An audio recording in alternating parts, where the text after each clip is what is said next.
puisqu'il a été suffisamment démontré dans cet article et dans le précédent que notre seul accès à Dieu est Christ, et que l'espoir qu'on nous a appris à mettre dans les créatures est de la pure tromperie, fausseté et idolâtrie, il devient aussi nécessaire d'arracher encore une fois aux mains des papistes l'écriture dont ils ont fait un usage malhonnête et de leur montrer où ils en ont mésusé ou ne l'ont pas comprise. D'abord, les papistes ont cité à cet effet Genèse 48, verset 16, où Jacob dit en bénissant son fils Joseph « Que mon nom soit invoqué sur eux », ou les noms de mes ancêtres Abraham et Isaac. Ils disent à cet égard « N'entendez-vous pas Abraham, Isaac et Jacob doivent être invoqués ?» Réponse « Vous vous laissez égarer par votre étroitesse d'esprit au point que vous ne comprenez jamais ni l'hébreu, ni le grec, ni le latin, ni l'allemand. Car « que mon nom soit invoqué sur eux » signifie-t-il « je prierai Dieu pour vous dans l'au-delà » ou cela signifie-t-il « invoquez-moi, je veux prier Dieu pour vous dans l'au-delà » ou bien est-il dit qu'Abraham, Isaac et Jacob et d'autres purent aller à Dieu avant que Christ soit venu?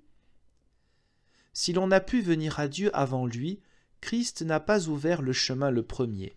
Alors, il n'est pas la seule porte par laquelle on parvient à Dieu. Il n'est alors pas non plus vrai qu'ils disent « Nul ne vient au Père que par moi ». Que cette pensée soit cependant étrangère à tous les cœurs croyants. Si maintenant les patriarches ne se sont pas trouvés auprès de Dieu, mais ont aussi été privés de la face de Dieu, comment ont-ils alors prié devant Dieu pour nous?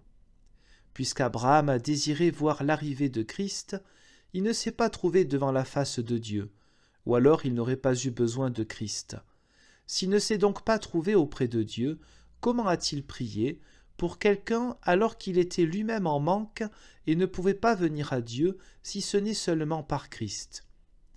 Vois comme vous tournez autour de l'Écriture sainte comme des mendiants battant la campagne. Quel que soit le lieu où Christ va, il y va directement.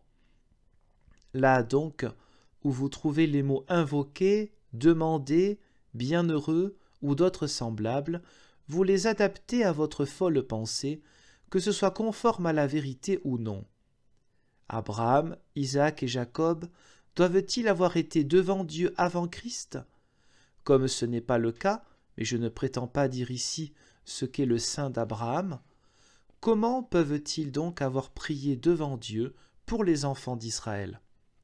Vous inversez donc le sens de toute l'Écriture, et il n'y a pas d'ennemi de Dieu qui soit venu sur la terre plus nuisible que vous, les papistes. Les incroyants continuent à dormir avec vos nuisances. Elles ne peuvent cependant pas nuire à notre foi. Vous prenez l'Écriture dans laquelle se trouve la parole du salut et nous induisez par elle dans l'idolâtrie, comme vous le faites aussi avec la parole.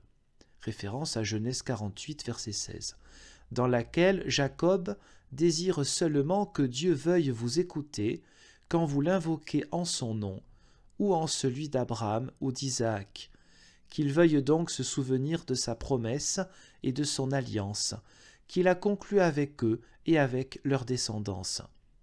Cette parole est « que mon nom soit invoqué sur eux, que mon nom leur soit profitable » puisqu'ils t'invoquent en ce nom-là.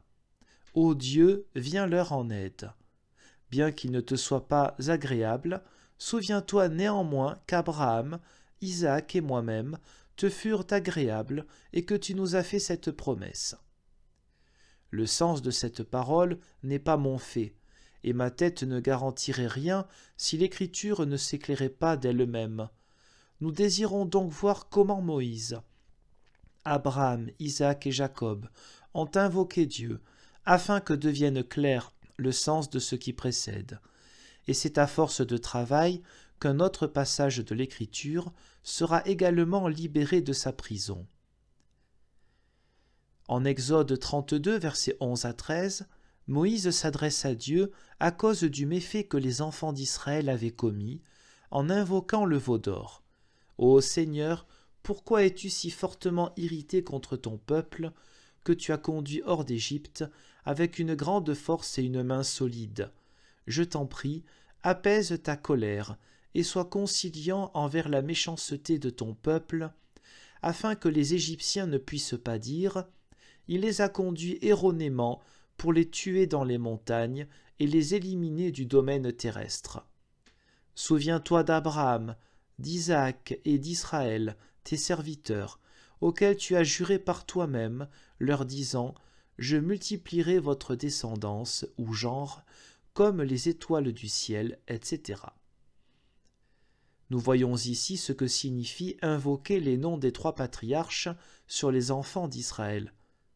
En fait, rien d'autre que le fait qu'ils ont rappelé à Dieu l'amitié et l'amour qu'il leur a dispensés, et aussi la grande promesse qu'il leur a faite lorsqu'ils ont dit « Seigneur, nous ne pouvons pas venir à bon compte devant ta face à cause de notre méchanceté, qui ne nous mérite aucun bien de ta part.